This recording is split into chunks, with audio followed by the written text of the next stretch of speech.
আহাব্বু ইবাদিল্লাহি ইলাল্লাহ আহসানুহুম আখলাকা।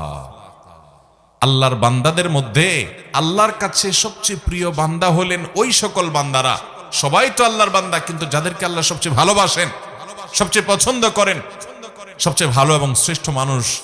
তারা হলেন যাদের আখলাক, আচরণ, ব্যবহার সবচাইতে সুন্দর। আখলাক সুন্দর মানে আপনার মধ্যে অহংকার নাই, আপনি মানুষের অধিকার নষ্ট করেন না, আপনি বাবা মার সাথে বেয়াদবি করেন না, তাদের সামনে উচ্চস্বরে কথা বলেন না, আপনি স্ত্রীর সাথে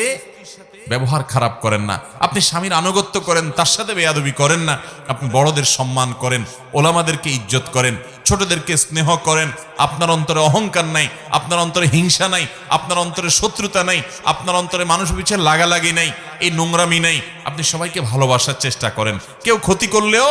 আপনি ক্ষমা করার চেষ্টা করেন, মনটাকে আপনি বড় করেন, আপনি সবসময় ভালো মানুষ হওয়ার চেষ্টা করেন, ভালো চরিত্র এটা আপনার অর্জন করার চেষ্টা করেন, আপনার চরিত্রকে কালিমা লাগতে দেন না, আপনি বিবাহ পর্যন্ত সম্পর্ক করেন না, কোনো হারাম রিলেশন করেন না, হারাম সম্পর্ক থাকলে আল্লাহর জন্য সেটা ছেড়ে দেন, হালালের অপেক্ষা করেন, এভাবে আপনার চরিত্রকে আপনি সাজাবার চেষ্টা করেন। যে লোকটার চরিত্র যত সুন্দর, যার আচরণ যত সুন্দর, যার আখলাক তত ভালো, এই লোকগুলো আল্লাহর নবীর চোখে সবচেয়ে ভালো এবং শ্রেষ্ঠ মানুষ।